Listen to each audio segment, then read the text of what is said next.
अस्सलामु अलैकुम रहमतुल्लाहि व बरकातुहू। अल्लाह ताला आप लोगों को अपने हिफ्ज़ अमान में रखे।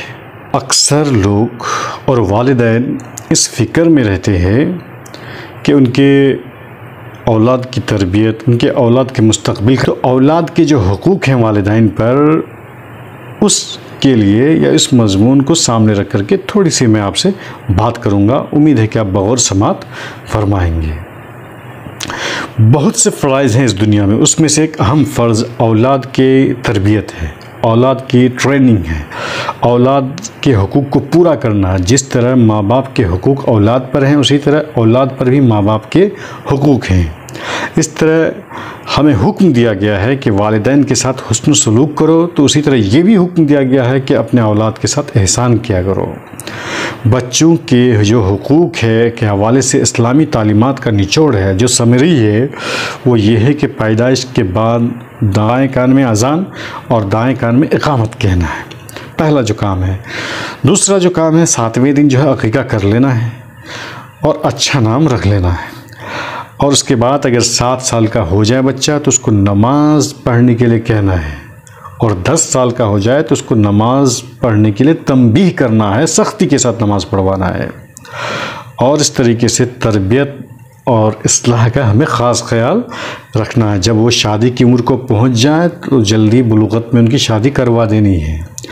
और इस बीच में शादी और ये निकाह वगैरह के बीच में जब तक वो बड़ा ना हो, उनकी तरबियत का एक एक टाइम में ख़ास ख्याल हमें रखना है।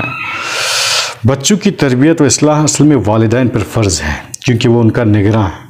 सूरह तहरीम में है, ऐ लोगो जो ईमान लाए हो, अपने आप को और अपनी औलाद को जहन्नम की आग से बचाओ, जिसका ईंधन क्या है, इंसान और पत्थर है।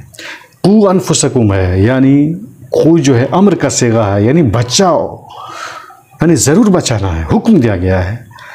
औलाद वालिदैन की तरबियत का मोहताज होती है और उन पर ज़िम्मेदारी आयद होती है कि अपने बच्चों का क्या करें, ख़ास तरबियत का लिहाज रखें, औलाद की तरबियत का अहतमाम करें। नबी सल्लल्लाहु अलैहि वसल्लम ने फरमाया, मर्द निगहबान है, मर्द निगरां है अपने अहले खाना पर, कि इस पर उससे पूछा जाएगा उससे रैयत के मुतालिक कि उसने उसकी तरबियत के लिए क्या किया।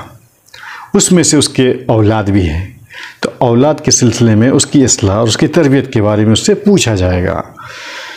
अक्सर वालिदैन इस खुशफहमी में मुब्तला रहते हैं या उसकी अंडरस्टैंडिंग है कि उनके लिए ज़्यादा से ज़्यादा माल जमा करके बैलेंस में रख करके जो है वो उनके मुस्तक़बिल को ब्राइट बना रहे हैं, दौलत के अंबार लगा कर वो अपनी ज़िम्मेदारी को पूरी कर ले रहे हैं और फ़ख्री अंदाज में इसका तज़किरा एक दूसरे से कहते भी फिरते हैं। लेकिन याद रखें, मादी जो फ़राइज़ हैं ये तो ज़रूरी तो हैं, लेकिन इसको चौपाया और जानवर भी पूरी कर लेते हैं। तो फिर इंसानों में और जानवरों में फिर फ़र्क क्या रह जाता है? यह फ़र्क जो रह जाता है वही इस्लाह और तरबियत ही का रह जाता है। आज समाज की हकीकत है कि घर, लिबास और खाना वगैरह के पीछे पड़ कर के लोग जो है न तरबियत से जी चुराने लगे, तरबियत को गिना जो है समझने लगे और उसकी तरफ जो है ध्यान नहीं देते हैं। हालांकि हुस्न अदब से बढ़कर अपने बच्चे को उससे अच्छा बेहतर कोई भी चीज़ नहीं देता। कल हम बात करेंगे सिला रहमी के ताल्लुक़ से, रिश्तेदारों के ताल्लुक़ से, कि उसके हुकूक क्या है। इंशाअल्लाह